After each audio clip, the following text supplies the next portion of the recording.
Welcome to the Fantasy Football Prophet podcast, hosted by Craig Phillips and Jeff Torrey. Visit us at fantasyfootballprophet.com. And now your hosts, Craig and Jeff. Welcome everyone to the Fantasy Football Prophet podcast. I'm Craig Phillips, joined as always by Jeff Torrey, and today we're gonna just keep talking about the NFL offseason here. But we've got the second wave of free agency going on right now, which isn't quite as exciting as the first, I would say. But hey, some of these players could end up being fantasy relevant. There is a few in here that I think definitely will be. So we'll go through all of that here just in a second. But Jeff, did you know this is episode 200 now? Oh man, wait a minute. 200 episodes. So thanks to everyone for listening. Make sure you guys go check us out on Twitter at the FF Prophet, or Instagram. You can find us at Fantasy Football Prophet. All right, so let's get right into it, Jeff. First thing on my list I have is Jordy Nelson went to the Raiders. And because of that, they released Michael Crabtree, and Crabtree went to the Ravens. So, do you actually think Jordy Nelson's an upgrade over Michael Crabtree? I tell you the truth, I don't really know. I think if it's Jordy Nelson, healthy with a good, he could be. I guess that's the thing. I think it's I think Crabtree is a more secure guy to have. I think he already knows the system. He's a good, kind of situational possession type wide receiver, especially lined up against Amari, on the other side of Amari Cooper. So I'm not exactly sure how to feel about this one. I honestly kind of like Crabtree a little more at this point, but Nelson does have kind of a bigger playmaking ability when he's healthy. I just don't understand this. I guess I don't understand either Nelson being on kind of the wrong side of 30 and having, injury issues in the past. The fact that you would kind of let someone like Crabtree walk when I feel like you need one more guy in there. Because even Amari Cooper, he did not perform last year. If you have, say, an injury to Nelson, or he's just not the same player, and Amari Cooper doesn't bounce back, I think he will. But if he doesn't bounce back, Crabtree was that guy that was in there that just snatching balls and really just kind of buoying that offense. So I find this one to be a little perplexing for me. I don't think that's the way I would have gone, but Nelson's a great player when healthy. I don't know. What do you think? Okay, the main argument for why Jordy Nelson was so bad last year was the fact that he didn't have Aaron Rodgers. Well, he's still not going to have Aaron Rodgers. So is Derek Carr going to target him all the time? So I don't think this is an upgrade at all. I'm not saying it's a downgrade. Jordy Nelson, yes, he's been a great player, but that he's been a great player only with Aaron Rodgers. I don't know. Crabtree has been solid. Crabtree's been the Raiders' best receiver in reality. He's been better than Amari Cooper, even though I'm not saying I think Amari Cooper's more talented, but he's been the better receiver. So now he goes to the Ravens, though. Are you even interested in that part of it? Is it number one with the Ravens? I'm not going to overpay for him by any means, but they got to throw it to someone. And Crabtree, like I said, he's kind of a safe option. I don't think he's going to light the league on fire going to the Ravens by any means, but I think he's definitely going to be, playable. I think he could find a nice spot because I think he will be kind of forgotten about. So I think I might like him as far as value. Yeah, I can see that. I'm not terribly excited about it. We're not a big Ravens, fans around here, I would say. Which, actually, thinking about it, screw the Ravens, man. I don't like them. Because, see what they did to Ryan Grant? Yeah, that's brutal. Come on. Michael Crabtree gets released, and all of a sudden you find something wrong with Ryan Grant's ankle? I'm sure. Come on. Yeah, I was laughing. We all know you overpaid for him. Yeah. They heard the feedback. No one liked it. Luckily, they found Ryan Grant found a home really quickly. Whatever. Ravens I didn't like him to begin with. So, but Crabtree still could be a good option. No Jeremy Maclin there. They have to throw to somebody, so why not Crabtree? Yeah, they're hurting very, very badly at the wide receiver position. Yeah, and then once again on Nelson, I'm not going to be reaching for Nelson. He's going to go much higher than I will, I'm going to want in a draft. I think, same for you. It's just we're probably not going to have Jordy Nelson on our team. Yeah, I'm really wondering how high he will go because I can only imagine he's going to still be in the. I feel like he's going to be drafted in the top 15 of wide receivers. I don't really have a barometer of where he's going to go at the moment. But I can just see this being a place where he's going to absolutely get amped up. And now that Gruden's there and this is the offense, they're going to throw more and do. Like, I can see this getting completely out of control. And people looking at Jordy Nelson and they're like, oh my gosh, he's going to be featured so much more.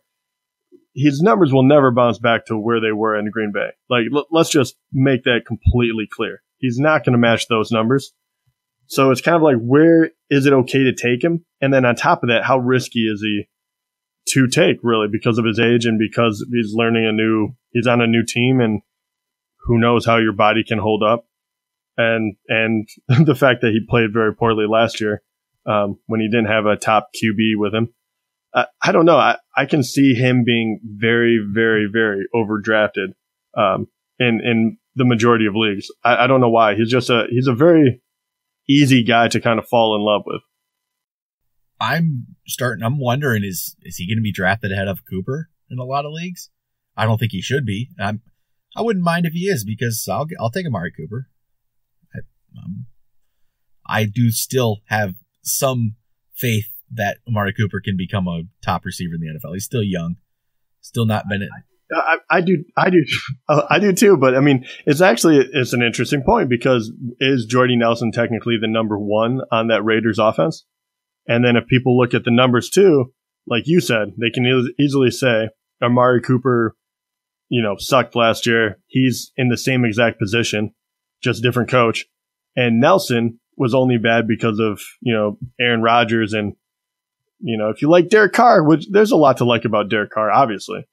I just, every time I think about it, I just see more and more reasons why people are going to talk themselves into this. Yeah, I can see it. I'm going to probably get Cooper on some of my teams if he falls enough, which maybe he won't. I think the Amari Cooper hype train's going to come back next year.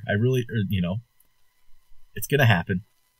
I'm not going to be the only one that wants likes the potential. So he'll jump up the list and probably be drafted too high for what he's done. And who knows? Maybe John Gruden can't even coach anymore after being out for 10 years. Could just be a disaster. Nelson and Cooper, and you got Marshawn Lynch and Doug Martin running the ball. It's going to be interesting. Yeah, it's kind of a hodgepodge of offensive weapons. All right, how about some other receivers? Just not much news here, except the Jaguars did release Allen Hurns, which we were starting to wonder if that would happen as they got a million other guys. One of them was Dante Moncrief last week, which found out his deal is worth $9 million guaranteed. 1 year deal worth $9 million. Dude, get it. I did not think it was going to be that high. But good for him, man. I'm silently rooting for Moncrief. Makes me think that they're going to feature him a little bit.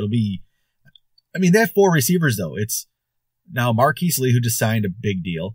They got Moncrief, who signed a good 1 year deal, and they got Dede Westbrook and Keelan Cole yet back there. And they just went and signed Austin Seferian-Jenkins. Yeah, it's good depth. I kind of like it. I would have much rather them lock down Allen Robinson and let maybe Marquise Lee, do his own thing or something. But I like the depth there. And really with the 1 year deal, I know they kind of overpay him. But I think it's because they have that freedom to just be, free and clear and to have that cash next year. They probably didn't have anywhere to spend it. So I kind of like the move. You find out if Moncrief really is something, if these younger wide receivers are what they believe they can be. And then you just kind of pick and choose and go from there. He could be one of those like post-hype sleeper type players that maybe people kind of disregard because he really disappointed last year. It could be an interesting pickup. So be an interesting one to watch. But now Hurns, he's allegedly drawing interest from 10 teams at this point. One of them is going to be the Cowboys. He's going to visit tomorrow. Some other teams, people are saying Bears, Bills, Panthers, Saints, Raiders, Texans, Jets. I don't think it really matters who he goes to. And I'm not going to be terribly interested in Allen Hurns. Yeah, I'm with you on that one. He'll have to prove it during the season for me to even consider him whatsoever. So, all right, how about LeGarrette Blount has gone to the Lions. They didn't get, it's not Frank Gore like we thought might happen to LeGarrette Blount. Oh, man. This is, if anybody listening to the show, they know that I'm not a LeGarrette Blount fan. And now he's going to my favorite team. I don't know what to do about this. I don't either. The only thing that makes me feel a little bit better is because of, obviously, Matt Patricia came over from New England. Obviously, he knows LeGarrette Blount and what he can do really well.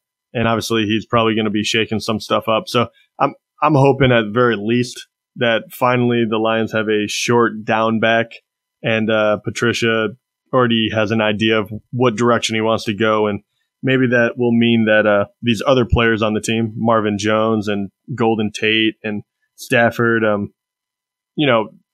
hopefully that means that the offense is going to it won't get off to a slow start. So those guys will still be viable as far as fantasy goes. Do you think Blunt's going to be a little overrated now? I just have that feeling. I don't know. I truly don't know. I'm not excited about him. No, I mean, maybe he could steal some touchdowns. I think he could be usable as far as football goes. I don't think he's going to be anything special for fantasy. But in that case, who really gets excited about the Lions backfield? I mean, really, besides for people from Michigan, I guess. But other than that, they haven't really produced in forever. So why would you think that a 31-year-old back, is going to all of a sudden be rejuvenated on a team that really doesn't run the ball well? I'm not so sure about that one. Yeah, me either. And then speaking of the Lions, we had talked about last week, they let Ebron go, and now Ebron's signed with the Colts, which isn't. If Jack Doyle wasn't there, this would be an interesting fantasy option. But now you got Jack Doyle and you got Eric Ebron. I think it really just hurts both of them as big fantasy options. Kind of just makes it more muddled here. I don't know what to do with it for rankings wise and where to pick up these guys next year. It kind of makes it the tight end position even harder again. There's maybe one less position player you can kind of count on. So do you think there's any fantasy value to be had between Eric Ebron or Jack Doyle in Indianapolis next year? Yeah, I mean, I do. I think it's very murky waters at the moment. I'm not sure exactly what's going to happen, with Andrew Luck, which obviously that'll be a big linchpin whether or not Eric Ebron or Jack Doyle take a huge step forward. I mean, I'm not going to trust and go out and get Eric Ebron. I mean, we've seen him underperform year after year. And Jack Doyle is, he's just a solid kind of tight end. I guess it's nothing special, but I wouldn't put it past them to one of them being a very, very good option if Luck is healthy, which who knows when that is going to be, to be honest. Hopefully he'll be healthy, but I guess we just don't know. But I mean, would you lean one way or the other between these two? Because Jack Doyle already knows the offense. He's kind of trusted. Ebron has had his trouble with drops in the past, but he's definitely the more athletic version. Which one do you like better? I'd probably still lean Doyle just because he seems safer. And I can't trust Eric Ebron. No, I can't trust that guy. Never been able to. So I'm going to stay away. I'll wait and see what happens, how it looks in the season. So don't like either option. I'm just going to hopefully get, I don't know. I don't even know what tight end position this year. It's going to be, I think Trey Burton might be my sleeper. That's who I have to go for, spend nothing hopefully. Or how about this guy, Tyler Eifert? We talked about him last week. Nothing was going on, and he returns to the Bengals. He's back there in Cincinnati. Probably a decent option for him. And if he's healthy, I'm still going to be on that bandwagon. I think the guy can be good, but he just can't stay healthy. And it shows that I don't think the rest of the NFL thinks he can either, because there was really no market for him at all. So I guess we'll wait and see. I mean, we don't know. It's all about health with him. He's a good player. So yeah, and he's on a 1-year contract, so he'll be playing for his future in the NFL. But yeah, my big thing with him is because if you're drafting him, you just have to assume he's not going to play a full season. So I wouldn't be able to pay a whole lot for him. I wouldn't have to spend a high draft pick on him. This is someone I would have to be able to get late. So I'm not so sure if he'll drop there, but I would definitely take a flyer on him as well. It's more just because how thin tight end is. If you're not going big on one, you're going to have this mumbled mess of guys. So why not take a shot at a guy that has such a high ceiling when it comes to touchdowns? Then how about Jeremy Hill went to the Patriots? Dude, the only place a guy like that could go to rejuvenate his career a bit, I mean, talk about Blount and all those people. This one's truly interesting. I don't know if he's going to be, fantasy relevant, but I'm very interested to see how they use him. Does this mean like Gillislee is completely off the radar? Like he won't get another shot? I'm not so sure what this means for the bigger backs in that backfield. Yeah, I don't either. I mean, there's always the possibility he fills that LeGarrette Blount role from 2 years ago, just a touchdown machine. The guy's still young, and he's not a great player, but there has to be some talent there to be as good as he was his rookie year. There's something there. Maybe the Patriots can figure it out. But the Patriots, we just don't know what to think. All this does, though, is just muddle it more. Burkhead, Burkhead, James White's there. You got Gillislee yet, and Jeremy Hill. Just they can never be satisfied with only 2 or 3 running backs. Yeah, yeah. Was it? It seemed like they really liked Brandon Bolden, and now he's their 5th running back. He's there too, doesn't he? Yeah, it's crazy. And Gillislee got all the hype last year, and he pretty much was benched from week 5 on, we'll say. I would have to look to actually find that out, but I mean, it was crazy. So you never know what they're going to use in this, offense. I think if anything, it scares me a little bit for Burkhead. Like I really liked Rex Burkhead going into this. I think he does everything they want. But if they see something in Jeremy Hill and that, even if it is just to be the goal line back, I think that could severely hinder Burkhead's output. Because you got to get in the end zone at some point. And if they're just going to line him up and, to your point, like Garrett Blount was out there and he get 18 touchdowns that year? Like ridiculous. He soaked up everything. So it might just turn into one of those Patriot offenses where they use 5 guys and none of them are truly viable. Like you would have to stream them and just, according to injuries during the week to try to figure out what they're going to do, which is damn near impossible because, other NFL teams don't know what they're going to do, let alone fantasy players. Let's see here. What else do we got? Oh, Cordero Patterson was traded to the Patriots. Any interest in Cordero Patterson? Dude, oh my gosh. It's like all these guys that were hyped 3-4 years ago, the Patriots remember and they're like, you know what? That's what we're going to revive this guy's career. So, no, I don't expect much from him. He might just be a kick returner. That's pretty much what I expect there. Then DeMarco Murray's visiting the Dolphins now. Not much going on with him. Doesn't seem like teams are terribly excited about a aging, declining running back with way too many carries under his belt. So I think no matter where he ends up, it's not going to be any kind of fantasy situation. So I think we can just kind of forget about DeMarco Murray at this point. If anything, all he can do is hurt another player. Especially if he went to Miami, he could just basically hurt Kenyon Drake. That's about it. Yeah, that's a kind of a little bit of a bizarre one. I thought he would draw a little more attention. Maybe he's asking for too much money or a multi-year deal right now. I was kind of off of his bandwagon too. I just, at some point you got to kind of cut bait. But, his numbers weren't great last year, but at the same time, I can't imagine a backfield that wouldn't be stronger with him. At least, half of the teams out there. So I'm really surprised at this one. Why it's taking him so long to find a place. You would have to ask his agent and teams, I'm sure, but I don't know. What if he went to a place where he actually was going to be the starter? I don't think I'm going to be terribly interested. I really don't. I guess that team would probably be bad anyway. So, Yeah, I don't think there's much there. At least I'm not going to be. He's going to be cheap though. He's a flyer end of the bench guy. So I guess you're not going to have to give up much to put him on your team.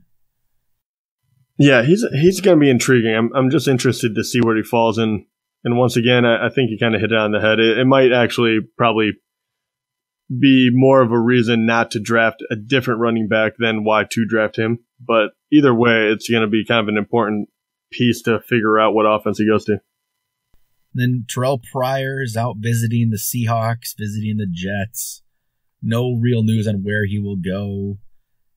I'd be more excited about fantasy purposes him going to the Seahawks, but maybe. I don't know. Maybe I guess the Jets could work too. Would they just throw the ball around possibly if it's Josh McCown at quarterback, not if it's Teddy Bridgewater. But I guess we'll wait and see on Terrell Pryor. Not again another guy we don't really know what to expect next year. But this next guy I'm actually a little more interested in is Cam Meredith, and everyone pretty much assumes he's going back to the Bears, but he's a restricted free agent, and they only, I guess, tendered him. Whatever it's called an original round tender, which means he was an undrafted free agent. So if he signs with another team, the Bears don't get any compensation, which is just a weird thing. So now he's visiting the Colts. And that could be interesting, I think. I think Cam Meredith's a good player. I don't know why the Bears don't want to bring him back necessarily. So interested in that? What would you rather see him with? The Colts and Andrew Luck, or would you rather have him back with the Bears lining up with Allen Robinson? Oh, man. I mean, if Luck is healthy, I would definitely, take Luck. And I think you're right. I really, really like Cam Meredith. I think could be a very, very good wide receiver. He showed what he could do with a bad Bears team 2 years ago before he got hurt. So my guess is he's going to be back with the Bears. I'm guessing that even if the Colts offered him something, the Bears do have the opportunity to match it. So I'm guessing they will. I'm just assuming they were trying to, save as much money as they possibly could on him, which I don't think is a great idea. But, you do what you got to do. But yeah, I think he's going to be a viable fantasy option no matter where he's at. But I do think I would like him a little better if he's with the Colts as long as Andrew Luck is healthy, which once again, they say he's going to be, but they don't have any timeline on it. So, is that going to have a slow start, of the season? That's the kind of stuff I worry about there. But, him on the other side of T.Y. Hilton, I think could be really, really cool. Then Jordan Matthews visiting the Cardinals, and I don't really care. I don't know about you, but doesn't interest me. No, unfortunately, he started off so hot in Philly, and then I just completely he's just left, my eyesight. I have no reason to really reach that far to think that he's going to do anything special. Then how about Cody Latimer going to the Giants? Haven't heard that name in a few years. Saddest part is I'm somewhat intrigued by this. I actually came. That's why I added this one to this. He's only 25 years old. The Giants are going to have what? Odell, Sterling Shepard. Brandon Marshall's not going to be back. So, it's interesting. It's maybe the guy can do something. We all thought he could play a few years ago, and he never really got the shot. And then it's hard to judge him off of how bad the Denver passing offense has been. The last few years. I don't think he's had a real shot at it. No, and really, he was going for that wide receiver 3 position. And, Benny Fowler kind of took it away from him. And so, he was never going to be a primetime guy in Denver, with Emmanuel Sanders and Marshall there. So I think going to this team where it's pretty much wide open for him to, find a home, if you will. Because, I truly don't know what's going to happen to Brandon Marshall. Technically he's still on the team as far as I know. But and Odell Beckham will get, he'll get his payday, but you never know with injuries. And then Sterling Shepard looks good too. So the 3 spots are technically taken up, but I have a feeling that there's a lot more here because the offense was so bad last year that they'll be looking. And I just feel like between Odell and Brandon Marshall, an injury between one of them just seems like it's definitely going to happen at some point in the season. So I think he'll get his shot to actually shine. And then Jaron Brown from the Cardinals signed with the Seahawks. So he'll be there. It looks like they're number 3 behind Baldwin and Tyler Lockett, which again, not terribly exciting. The Seahawks really didn't. I mean, they had Lockett and Richardson behind Baldwin last year, and it was hard to play either of them in fantasy. But that really means the Cardinals have pretty much nobody left, I feel like, at wide receiver.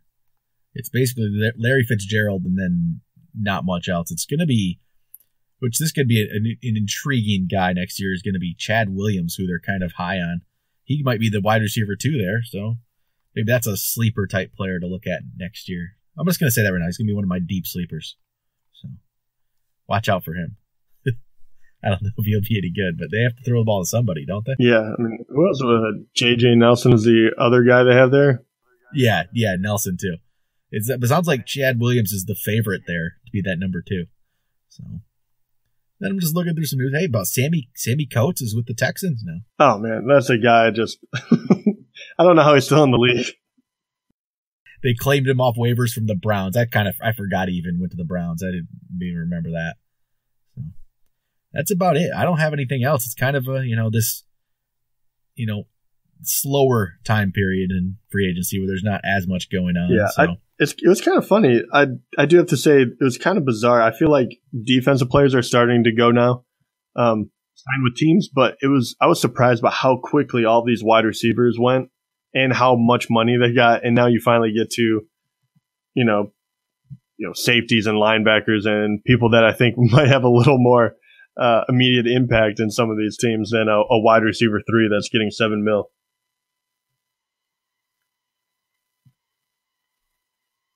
That is, I mean, I'm actually very, very surprised on that one. And also the Crabtree thing, looking at the numbers on that, I think they pretty much get the same exact money.